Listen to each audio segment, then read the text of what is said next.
السلام عليكم ورحمة الله وبركاته. أصحابتيدا خالقة kusoo dhawaada janalkayga emras. waxaan kaa codsanayaa haddii aad ku cusub tahay janalkayga emras, waxaan si sharaf leh kaaga codsanayaa in aad subscribe saarto, aadna sii share garayso, aad u gudbiso asxaabtaada kale. caawa waxaan rabaa inaan ka hadlo Soomaaliya oo looga cabsi qabo coronavirus. sababtaas sidaas u leeyahay maxay tahay? sababta aan sidaas u leeyahay waxay tahay mar hoggaankii dalka haddii ay diidaan in ayagii maadaama ay qofku ka soo dego waddan kale baaris lagu sameeyo, haddii oo diido soo dadku kalena waa shacabkan oo ku dayanayaan. adigii hoggaankii ii haya haddii aad diidid inaan ku baaro oo baashi madaxa lagaa saaraya aan fiirsho inaad xanuun qabto ama maxaa la dhahaa feebar iyo waxyaalo kale aa qabtid, inaan jeeggareeyo haddii loo baahan yahay oo aad tiraahdo ana amiir, taasi ma soconayso. dowladdeena sharafta leh, taasi waa xadgudub. haddii adigii la rabay in lagugu daydo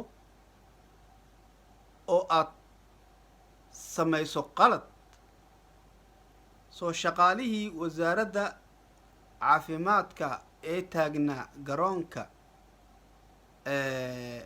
aadan cabdulle maxay isleeyihiin war qofkaana anaga ummadda kale baari mayne haddii madaxdii ay samaynayso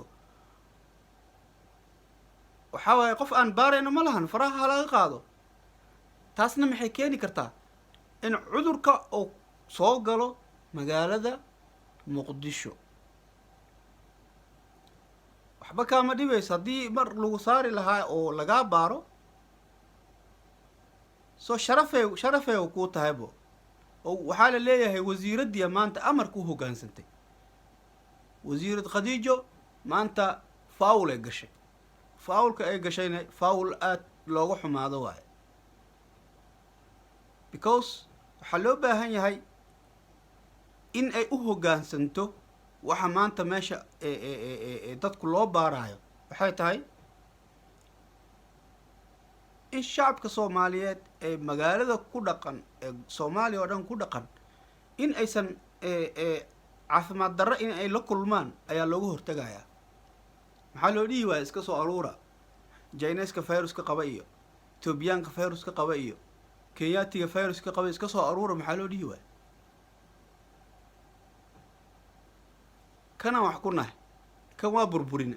haddii aan burburina dadkii madaxda noo ahaa waxaa loo baahan yahay in ayaga lagu daydo.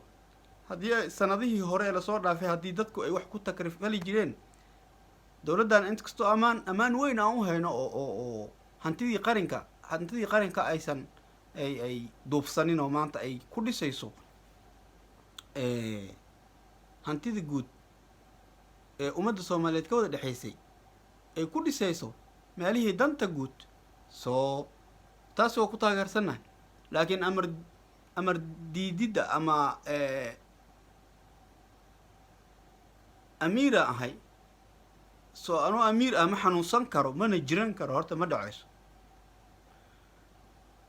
haddana wasiiradda isboortiga waxay samaysay diyaaraddii markay ka soo degtay oo wiilkii caafimaadka qaabilsanaa uu rabay in uu baaro, way diiday. kii ayada xoghaynteedu ahaa ee daba socdana waa la soo gudbay, bacdiisoo la soo gudbay. soo waxaan wax la kala qaado waayo, neefaa lagu kala qaadaa sida la sheegay anagu aan dhegaysanay. aragtida dhowaanta ah waa lagu kala qaadaa. soo haddii adigii oo mas-uulkii dalka ahaaya arrintaas samaynaysid waa wax la ceebsanayo. daraad naftirkeeda ra-iisul wasaaraha asigoo xarun dhan xariga ka jaraya xarunta shaqada iyo arrimaha bulshada,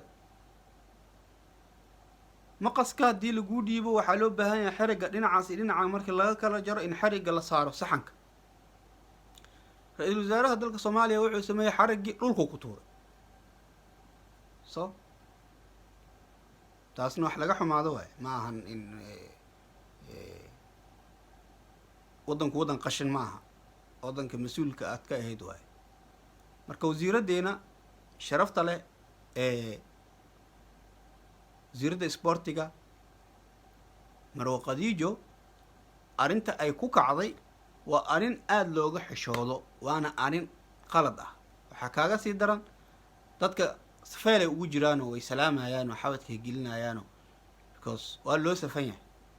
so wixii ay samaysay bal idinka ila daawada.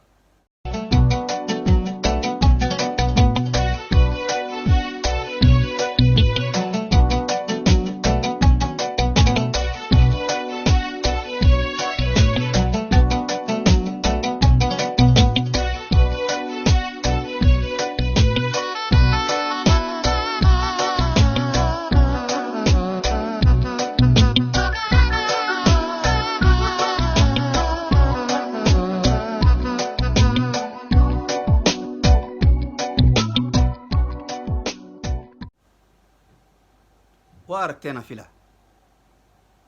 soo taasi ma aha wax hagaagsan ma ahan, wax wanaagsan ma ahan. aniga dowladda soomaaliya waa taageersanaa, weliba tan zaa'id. tii xasan waa taageersanaa, tii shariif waa taageersanaa. intaba dalka maanan jooga, tii xasan dalkaan jooga, tii shariif dalka maanan jooga, laakiin waanta intaba waa taageersanaa. laakiin dowladdana zaa'id u taageersanaa. maxaan ugu taageersanaa? waxyaalo badan ay soo celisay, waxyaalo badan ay qabatay, waxyaalo badan ay aan laga filaynin samaysay. waddooyinkaas la xiray oo dhagaxaanta la dhigay oo ummadda amnigooda leh ilaa hadda lagu dadaaloya. madaxweyne asmaal qarxina waa maya, koos asiga meeluu ku jiraayo intaasoo oo boqolaal oo ciidana kasoo horeyso, haddina ajnabiyaba kasii hore oo difaaciisaba meel u taagan. laakiin adiga shacabka ah yaa difaacaaga u taagan. difaacaaga qof uma taagan haddii runta laga hadlo. askariga boqol iyo xoogaaga doolar qaatay maanta haddii kis yar oo e v c loogu tuuro, ama iisha waa isku dhammaanay dhac bam. dowladda ammaanka wax kama qabanin, waxaa loo baahan yahay in ammaanka wax laga qabto, jidadka wax xirnasaan. kuwa mucaarid isku sheega naftirkooda aragteen waxay ku dhaqaaqaan. so waxaa loo baahan yahay dowladda maanta wasiiradda waxa ay ku kacday wax aada u fiican ma ahayn. qiso aan hore u maqlay inay run tahay inay been tahay allahu aclam. wasiirad dalka ingiriiska ah, kaarkeedii baska ah oo dowladda kan shaqada ah xilligii shaqada markii la gaaray 5 kadib ay xafiiska ku daahday. markay ku daahday howlaheeda iska qabsatay waxay ay dhamaysatay kabacdi ay baski markii usoo dhow kusoo oroday kaarkii dowladday saartay. baskana kaarkaas dowladda waxaa ugu dambeysay xilliga la saaraayo kalo confirm sorry 5 galabnimo. soo kaarkii kale saartay isla markii subaxii kaarkeedii maysan saarin, private ku ahay kii dowladda markay saartay xilligeedin la dhaafay. subaxii jaraa'idkaa lagu soo qoray. maxay samaysay? way iscasiishay. sidee sharafteedaaba dhulka dhacday. marka wasiiraddeeni sharafteeda dhulkay dhacday. iscasil horta soomaaliya lagama helaaye, laakiin waxaa loo baahan yahay arrintaas in ma ahan in mid lagu farxo ma ahan, mid shacabku ay ku farxaanna ma noqon doonto. ninkii qabiil ku taageerayo asee u taalaa. amna sabotina qabiil, ani qabiil maba taageeraba ilaa ma lagu soo korininba. kuleejaan kusoo koray, waxbarasho lacag la-aanan soo helay, yaa qur-aanka waa soo dhameeyey alxamdulilah. taas waxaa ugu mahad celinaa macalimiintii ani tarbiyada isoo siisay. waxaa ugu mahad celinayaa hay-addii aniga gacanta igu haysay ee maxaa la dhahaa soo barbaarisay markaan kuleejka ku jiray, soo xanaaneysay, labiskaygii, dharkaygii iyo adduunyadeydii wax walba qabtay. so alxamdulilah. ilaaha ugu mahad celinayaa dowladda kuwaitna ilaah baan ugu mahad celinayaa ninkii kafaaladeeda qaaday waxaa waaye waxbarashadeedii heerka dugsiga saraa soo gaayay inkastoo heerka jaamacadeed aan kari waaye laakiin aan macahad iyo waxaas aan soo dhigtay alxamdulilah shaqo siyaasadna waa soo galay shaqooyin xamaali iyo wareer ahna waa soo galay intaba waxaa waa lagu jiraa shaqaba waxaa waaye midda aaba meel dhiilkaaga ka dhacsan kartid waa la galaa marka waxaan leeyahay dowladda soomaaliya today was a bad day because waxaa loo baahan yahay inay wasiirada u hoggaansanto awaamirta ay soo rogtay dowladdu haddii dowladdu ayada awaamir soo rogto isla awaamirtii ayadu ay jibiso ana amiir wa anta amiir waman yasuuqu alximaar markaas mucaaradka waa saxsan yihiin in la dhaho waayo bikoos hadda anagu mucaaradka waa kasoo horjeednaa mucaarad aan dhihi karo waa fiican yahay waxaa ka jira salaad cali jeele iyo waxaa ka jiro maxaa la dhahaa cali maxamed geedi iyo waxaa ka jiro taabit iyo dadkaasaa mucaarad wanaagsan la dhahaa laakiin labadii madaxweyne hore iyo ina cabdishakuur iyo those they are not mucaarad because waxay rabaan wax kale ulajeed kale leeyihin fikirkoodu siba uleeyahay laakiin anigu fikirkaas umadeeno badankooda kuma qanacsana inta qabiil ahaan u taageerta laga yaabo inay ku qanacsaneen dadkay ayaga ka dhasheen ilmahay dhaleen xataa laga yaabo inaysan ku qanacsanayn suuragal wiil iyo aabihiis isku fikir ma noqdaan marka waxaan leeyahay mar kale waxaa idinka codsanayaa janalkayga inaad subscribe saartaan aadna sii shargaraysaan tan iyo intaan ku kulmi doono barnaamijka xiga waxaa idin leeyahay sidaa iyo nabadgelyo soomaaliya ha noolaato mahadsanidin